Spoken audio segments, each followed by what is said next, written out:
All right, you're still watching the AM show, and it's time now for my banner. What I'm talking about today, the background to this whole discussion is really, really heartbreaking. But let me introduce to you Mr. Morris Ampao, whom we have not seen in a while now. Good morning to you. Morning, my sister. Where have you been? I've been around. I'm developing a project in the month of February. Okay. Of love. I'm going. Hey, I'm surprised. Yes. I thought you were educating people to get to know their rights and demand for things. And now you're talking love. No, yes, I'm talking about a divorce clinic. Okay. Yes, where I'm going around the regions to heal marriages and to advise people on the negative effect of divorce. Okay. And that's what I'm working towards. All right. We will get more details when you're done with it. But let me just share with you this story put together by one of my colleagues, Matilda Wemega. Defaulting a rent payment could be an uncomfortable situation for a tenant, but what will you do in a situation where your landlord rips off your roof because you have failed to pay your rent? And the amount that we're looking at really is 140 Ghana cedis. Because of that, she decides to just rip off the roof in the room where you're sleeping. This is a real life situation. It's not just a story I'm sharing with you. And that's why I want us to watch and listen closely to this one. But you can go on facebook.com/Joy News on TV and share your experiences with me. This is my banner, and here's the story of an 83-year-old who, because he failed to pay 140 Ghana cedis, the landlord ripped off the roof of his room. So who rented? How do you pay for your bills here? Who takes care of you? My son. Well, I was sick for some time, and they took me to Kolebu before I came back, and I was not myself again. I was then selling the paper. Then my children say no. With my age, they don't want me to do the Raviko there. So they say no, they don't want me to retire, to come home. So I was in the home doing nothing. You're a SNET contributor. You used to be a SNET contributor. Well, those days I was working, yeah. But those receipts...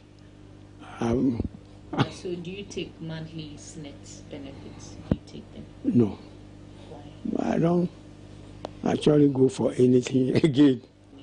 No, those days, what happened? I think something happened. Then I say I'm no more going to that place. So, what happened? Why? Well, really, I can't say it. But no, I say no. I'm old, so to work, go office and act, all those things it's all trouble. You are worrying, how much is it? So you have to worry. My children, they are taking care of me. And they are taking care of me. So actually, I'm not bothered to go to Senate for what? How much is this? You forget about all those. The money actually is 1.4 million. That's all. That was the real thing that started. Then she started to misbehave towards me. Okay. So did you argue with her before? Did you have to come and take your roof off? What happened? Oh, she has never come here. She didn't turn up here. She only sent somebody. She sent a fellow, and I said, oh, you should wait. My son is coming. My son is coming before I realized. Then she herself came in with a carpenter, with a ladder. Then the carpenter climbed up to remove this. And I said, hey, madam, what is happening? Why are you that you are removing the slate? And he said, no, you are owing me. I said, you are owing, you have to pay. And I said, that is not the way. Madam, what you are doing is not good. Then, then I just kept quiet. And then she did what she can do. Then I just look at her. When exactly did she do this? But do you hope to press any charges against your landlady? We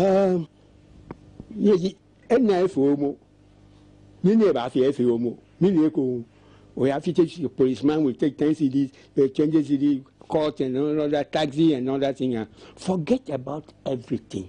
Leave it to the Almighty God. Leave her faith for her, and she's going to have it.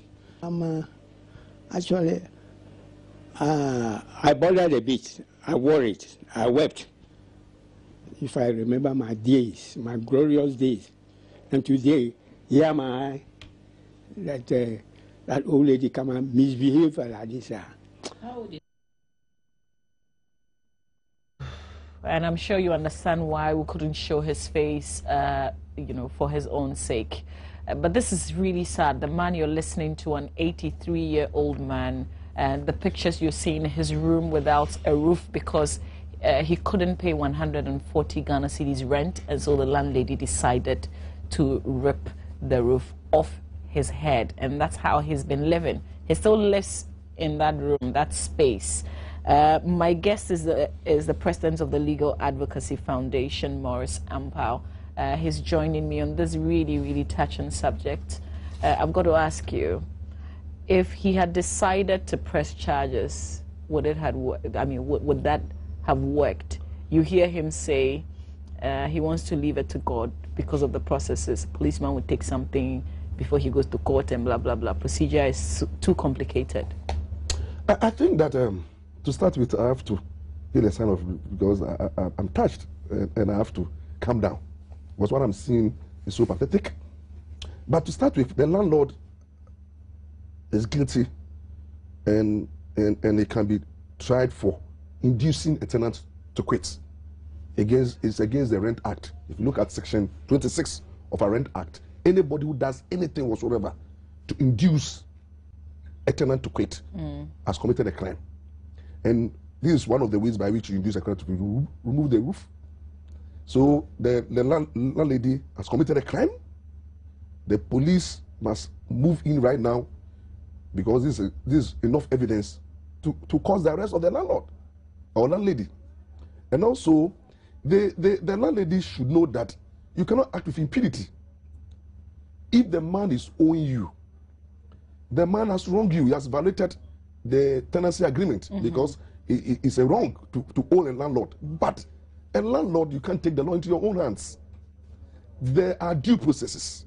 If somebody is owing you, you don't take the law into your own hands. What you need to do is to file a complaint at the rent control and state that the man owes you 140 Ghana cedis. So the rent control officers will come in, they'll invite the man to the complaint, and you have to respond. And then you recover your money, or you go to court and then seek ejectment order or recovery of possession. That's what you do. But you don't take the law into your own hands, go and then remove the roof. So what the woman has done is to take the law into her own hands, acted with impunity, and caused a lot of inconvenience and shame to the old man. So I think that the old man is finding it difficult to report the issue because he thinks that he doesn't have money. And he says something which is really important.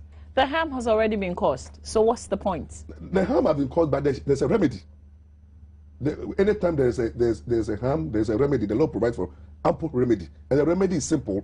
What the woman have done, if he goes to report to the rent control, the rent control would quickly invite the woman and investigate the complaint and recommend for her to be punished by the rent magistrate. So the rent control will just investigate the matter. Oh, we've got a rent magistrate? Yes, you have a rent magistrate. Every district court is a rent magistrate. So the rent control will investigate the matter and establish the facts based on the evidence, make a recommendation that the woman have engaged in inducing tenants to quit by unlawfully removing the roof. Therefore, they will recommend to the rent magistrate to apply the law. And this is what the law will do. The rent magistrate can, one, fine the landlady or imprison her. Two, will order her to go back and put the roof back, and then pay compensation to the old man for the inconvenience. For the inconvenience and then harm and pain and shame. So these are the remedies available to the man. And I think that this is what I'm seeing, that even if the man will not be the main complainant, social protection. The man falls under social protection. Where is social protection? The ministry, they are there. So they are watching. And I'm sure somebody will bring it to their attention. They should step in and be the main complainant in this matter. And then they can take up the matter, because the man needs help. You know, my fear is that when some of these things happen, they would usually say, let the person come. Why didn't the person come to complain, you know? So this is not encouraging enough for people to want to involve these people into definitely. it. I was so sad when the man said that, look, the harm have been done, but what can I do? I don't have money to pay 10 Ghana cedis and to let the system. That is a serious indictment on our institutions. It's an indictment on the police. It's an indictment on the various justice system. Because the man says that with this, if I decide to go and report, if you don't take care, I'll be made to pay the TNT to come and look for this woman. And if I don't take care, before we go through the process, I've spent so much money. And if you don't take care, the matter also goes to court. Who speaks for the poor? And that is a serious indictment. And where we are heading towards I'm afraid for Mother Ghana. Because when people lose confidence in the judiciary, because people can easily go and corrupt the judiciary, and leadership at times hear of it and they do nothing about it, and the police also at times hear of it, but they demand money before they initiate justice process. This is a serious indictment, and it will get to a stage, if you don't take care, people will not go to court, people will not go to the police station, and after taking the law in their own hands, then we will move into a situation whereby the people will begin to do things the way they want. But I think that in this scenario, the woman has a strong case. We need to send a signal. The man has a strong case. We need to send a signal to the landlord and all landlords in Ghana. I'm saying this again. All landlords in Ghana, you don't have the right to evict. You don't have the right to use your own individual capacity to evict tenants. The evictions of tenants is the sole preserve of rent magistrates. No landlord has the power to evict.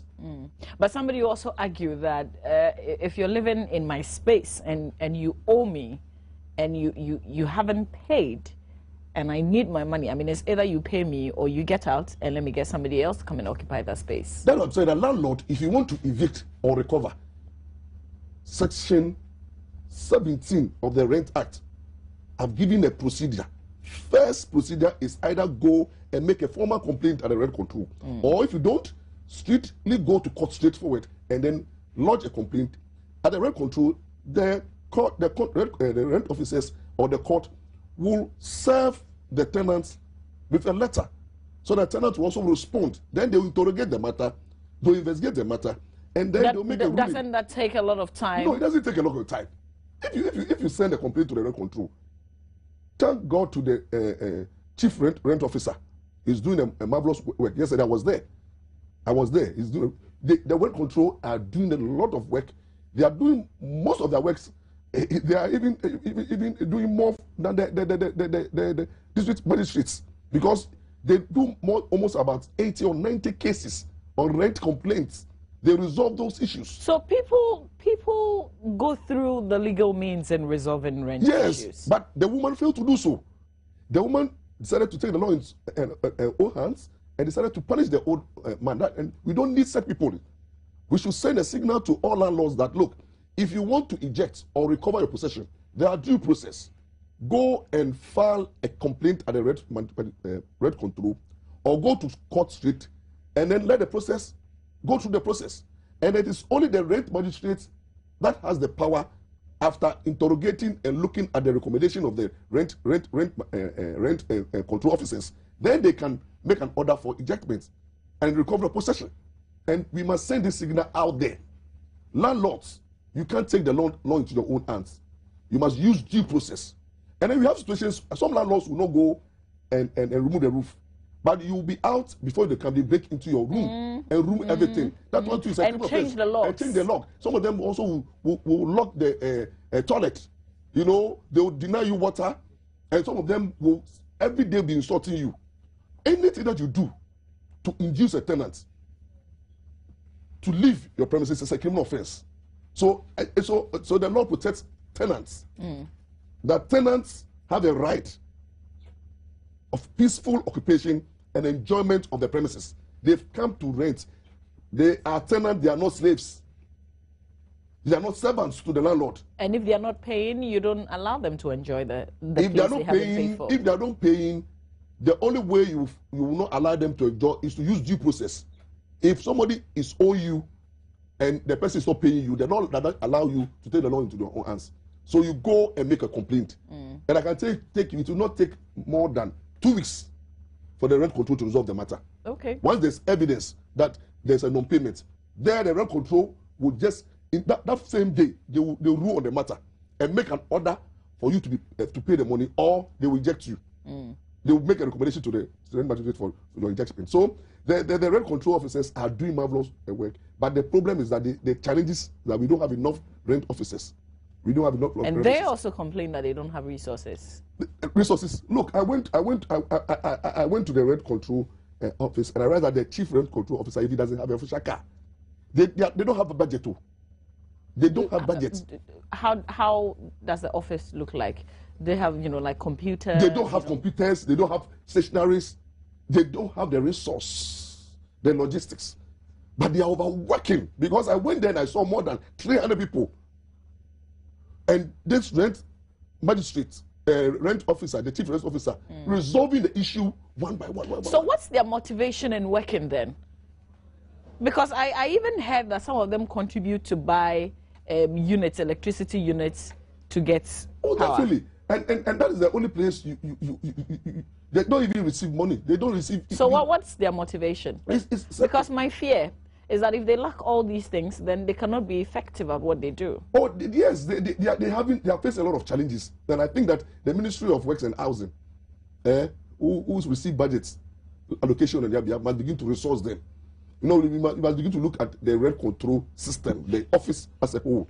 They need support. Let civil organizations and then benevolent institutions support these institutions, because the work they are doing, they are more than what the judges are doing. Because in a day, the cases that they resolve in a day is so much overwhelming, and we are not supporting them. But you see, the rent issues have become a crisis now, and if you don't take care to resolve these crises and to ensure that we have a lot of education over there, and then the law works, then we get to a stage, if we don't take care, we'll be sitting on a table. But Ms. Ampa, how can anybody, this is an 83-year-old man for crying out loud, and he owes 140 Ghana cedis. How could anybody think of taking the roof off his head? So when it rains, I can imagine the Hamatan just passed, and this weather, this man is just in it. Look, I'm saying, if the landlady, if you are watching, you and the carpenters and those who went there, you are all criminals.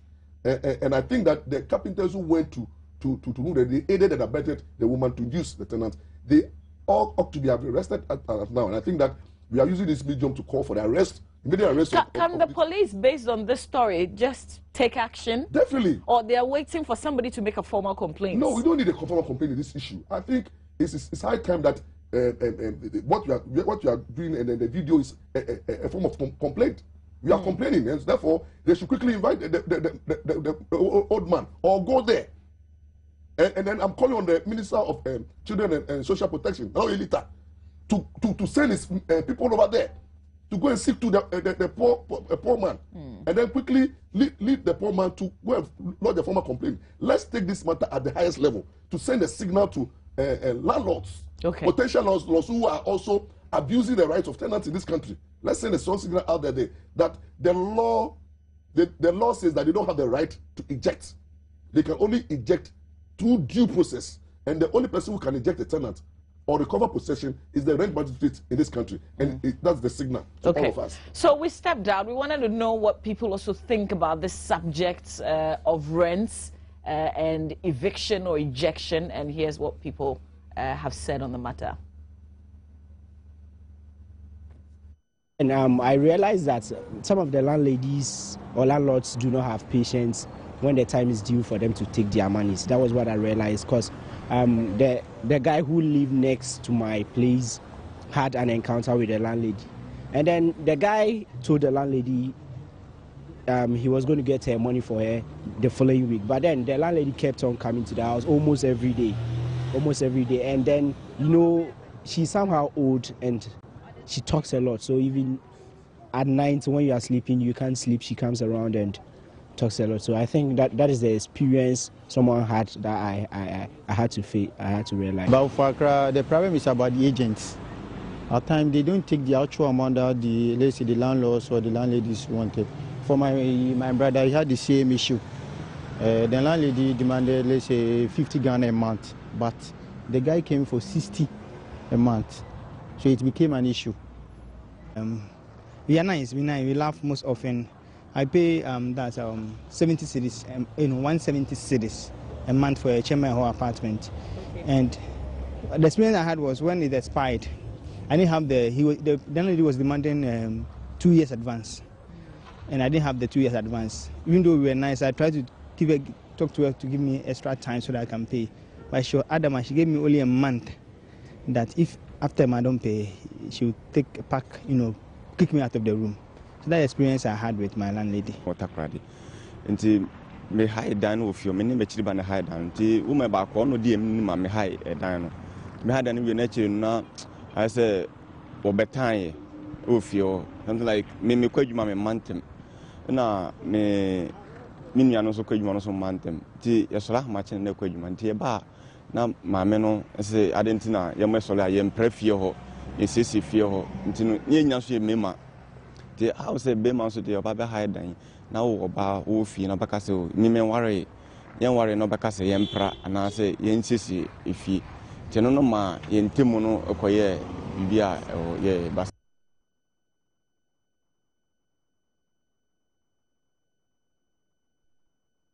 Okay, so people sharing their experiences with their landlords or landladies. Here's what we're going to do.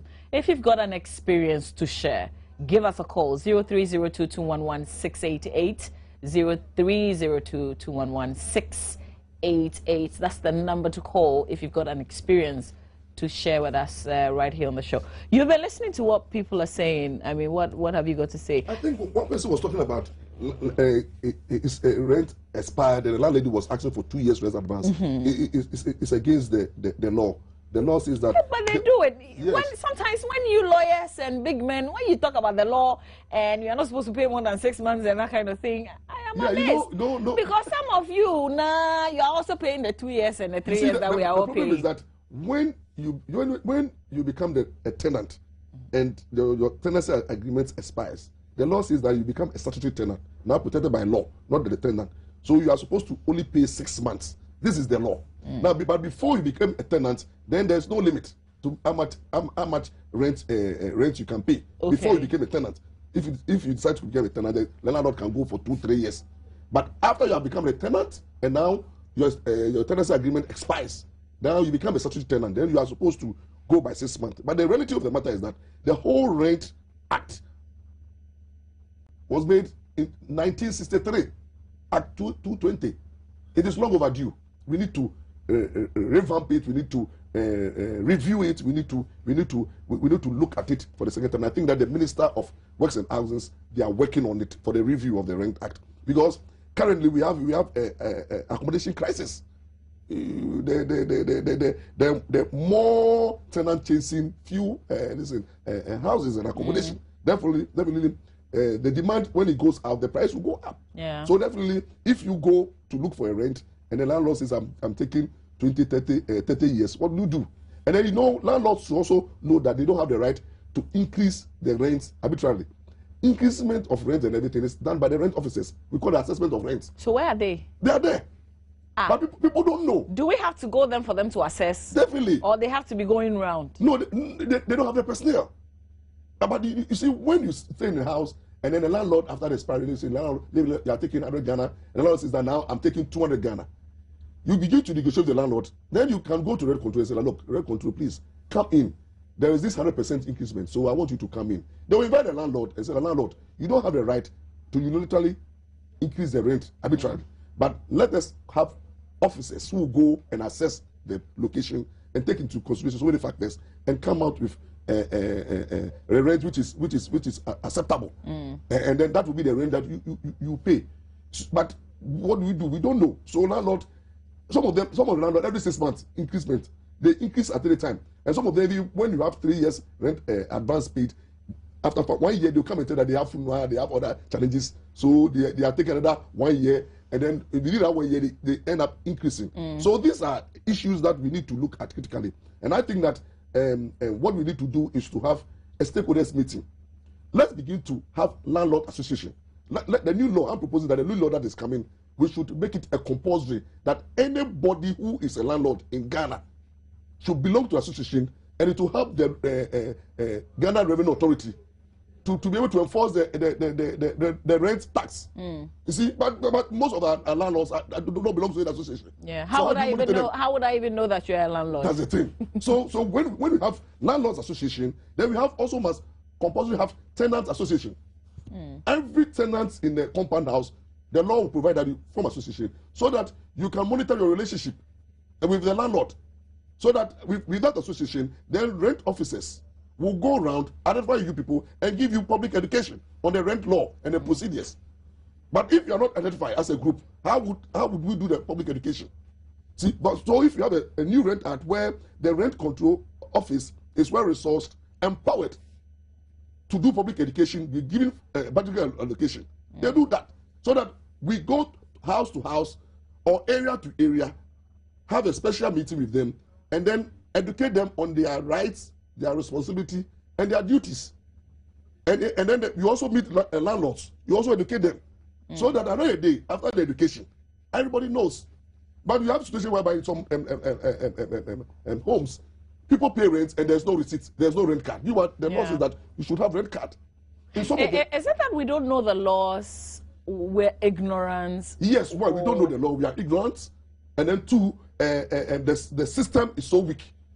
The system is so porous that we don't know the law, and then people take benefit from people not knowing the law. And so they like the system like that. You know, when people are so much ignorant about their rights, you can exploit them. And that's exactly what is happening. So those who know the law will not even want to educate those who don't know because they will exploit the situation. And that's exactly what is happening. You go to some houses, and then the landlord will tell you that if I'm evicting you, right, 3 months. 3 months notice. There's nothing like 3 months notice. If you are paying rent every month, when they want to evict you, it's 1 month notice. 1 month. Yes. So where did that 3 months come from? Out of ignorance. Because we don't know the law. So why don't we resource the rent control department so that they will be empowered to do their own public education on the media, radio, and television, and then house to house. And that is where it comes in, the National Commission for Civic Education. This is part of the civic education, the rights of the landlord, the right of the tenant. What are we doing? So, as a nation, all that we know is to have seminars, forums, symposium, breakfast shows, shops, and then we have a nice roundtable discussion. We discuss, we eat, we drink, and then the bill. We come up with a white paper. White paper, and then it's there. So funny. How many millions of dollars have gone into public education? Both EC, NTC, and the various institutions. Shraj. What education? Tell me. What education are they doing? They only wait when it's time for something, then they'll go and do 2, 3 education, and then they bring a budget. And we are quiet. Nobody's talking about it. So, because people don't know their right, tenants' rights, tenants are not slaves, landlord. And then the same way, tenants respect landlords. It's not easy to build a house. It's not easy. Some tenants are very responsible, they don't respect, they are indisciplined, They will go and stay in people's home and fight the tenant, threaten them, fight the landlord, threaten them. And then also when they are leaving, they leave the room in such a state, a deplorable state. But when you come into a room, please, evidence sake, take picture of the state of the house and exchange it with the landlord. So that when you are leaving, put the house in a tenable state. You see that? But we don't do that. Yeah. We don't do that. So it seems as if in this country, landlords and tenants, we are all living in a jungle. Let me speak to William and see if he's got a certain experience he wants to share. William, good morning. Thank you for your call. Yeah, good morning, madam. I actually enjoy your show, and I encourage the experts to continue his good work and the vision. Okay, so my lawyer friend, in fact, our friend lawyer is Morris Ampao. Oh, okay. Yeah. Okay, thank you. But thank you very much, William. We're discussing this issue of rents, and our case study really is this 83-year-old man whose landlady decided to just take the roof off his room because he failed to pay an amount of 140 Ghana cedis. Amazing story. He's not taking her on. He's just leaving the case and leaving her in the hands of God. So Morris Ampao is our legal brain with us this morning, helping us with a lot of educating. But let me speak to Jonathan, who's also joining us via phone. Good morning, Jonathan. Hello, good morning. I hope you're well. Yeah, I'm fine. Fantastic. Let's hear you. Yeah, I'm fine. Yeah. I really admire the lawyer. Anytime he's educating us, I really have it very nice. It is nice for him to be there and say all these legalities, but on the ground, before you get accommodation in Accra or elsewhere, is very difficult. So you wouldn't always want to go against the tenant, because if tenants want to eject you from their houses, they'll do all types of things, and whatever legality you put across, they will by all means eject you. Oh, okay. So you think that even when you decide to take them on, it won't get you anywhere? Yes, and also is that coming from a personal experience? Is it right? Excuse me. Is it right for tenants to renovate their rooms by themselves? Okay, that's a question that you're asking. But I'm saying that your first point was it because of an experience? I have no experience, but okay. I have a lot of friends who have got this problem. Okay, all right. Thank you very much, Jonathan. Thank you. And my line is 0302211688. That's how you can get through and talk to us here on the show. He's asking a very important question about the renovation, but here's my personal experience. I think there's a contract. There is always a contract where you can put a lot of things in. And my landlady now, she's really, really nice. We even put a line that says the next year, after the initial payments, how much the increments will be. That's even in the contract. So she cannot come back and say, I'm increasing to this figure. It means that we all know what we will be paying in the next year or two. So these renovations and all those things, can we put them in the contract? Yeah, definitely. But you see, tenants must learn to respect landlords. They've given a place to sleep. They've accommodated you. Therefore, the respect is that anything you want to do, when you want to effect any change in the premises, the law requires that you seek their consent. So at least, if you want to do renovation, you seek the consent of the landlord. If the landlord agrees, then you can do the renovation and be transparent enough. Produce receipts and let the landlord knows what is actually being renovated. And the issue of subletting. Some people, they come into your room and then before realize they're subletting the room to many people. It's against the law. Like they rent a 4-bedroom and then they take one and decide to get tenants. Yes. The tenant is getting tenants to occupy. And this is normally done by the foreigners. They come to your room, they are only 2 before you realize they are 20. Let me speak to John. Hello, good morning, John. Hello, John. Do I still have John holding on? Hello, John. I hear the guest throw a lot of bombshells. Increments, he says increasement.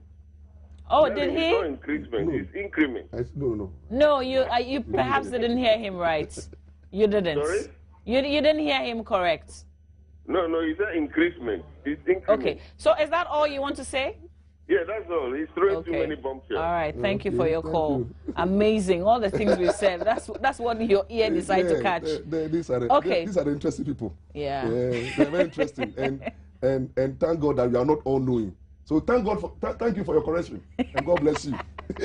Even though I didn't hear you say that. Don't mind. Yeah. It's mischievous. Okay, so going forward, you think definitely this man should take the landlady on? Well, definitely. I think that we should stop saying that we are leaving it to God. This syndrome of leaving it to God is becoming unbecoming of complainants. When somebody offends against the law, it's not against you. You see, a criminal act is against the states. So I think that what the woman should do, that we should encourage her to go and make a formal complaint. If she cannot, we can take the matter up. And I think that's what we need to do as a people. Because at the end of the day, if you are not very careful, we'll be saying leave it to God, leave it to God, and then nobody will be punished from crime committed against society. And I think that is what we need to do. But we need to respect each other. Landlord and tenant relationship is a relationship where we must give maximum respect to each other. We must cooperate. We must judge, and also make sure that at the end of the day we know the law, so that at least there will be peace, and then we can stay peacefully and enjoy the premises and have peaceful occupation of the premises. And I think that is the way forward. But we need a stakeholders meeting where all landlords in town and landlords and then tenants, as well as the Minister of Works and Housings, as well as the various stakeholders. Let's meet and let's review the Rent Act once and for all to make it effective. All right, Maurice Sampa, what can I say but a big thank you, really, for your time and for the thoughts that you've shared with us. He's the president of the Legal Advocacy Foundation, doing some work now on divorce. When would we see, when would it come to an end so that you can share with us? Oh, I'm about to. I'll be launching it at this thing, Paper Assembly Hall at Kumasi. Okay. So is it because of the rate of divorce these days? Yes, the rate of divorce, and then there's so much sexual abuse. So we are using the month of February to educate. Which is the month of love. Love. Oh, I see the love connection. Yes, okay. So what do you want people to do? Stop. But if I'm in an abusive relationship, for instance, and I want the divorce, you're asking me to stop? No, we encourage you to do what we call separation. Although the law does not recognize separation, but I think that the parties can decide to separate for some time instead of going to court. And see they can resolve the matter. Because there's something we call Jawarina Chimpra. It's sweet, Papa. Okay, so on that sweet note, we want to end our show for today, really. And I want to say a big thank you for your time, always, for staying with us here on the AM show from 6 to 9. At 10, Kamini will be on with News Desk. So stay with the Joyce News Channel and enjoy the rest of your Thursday. If you haven't been paid, there's one more day, huh? Let's hang on.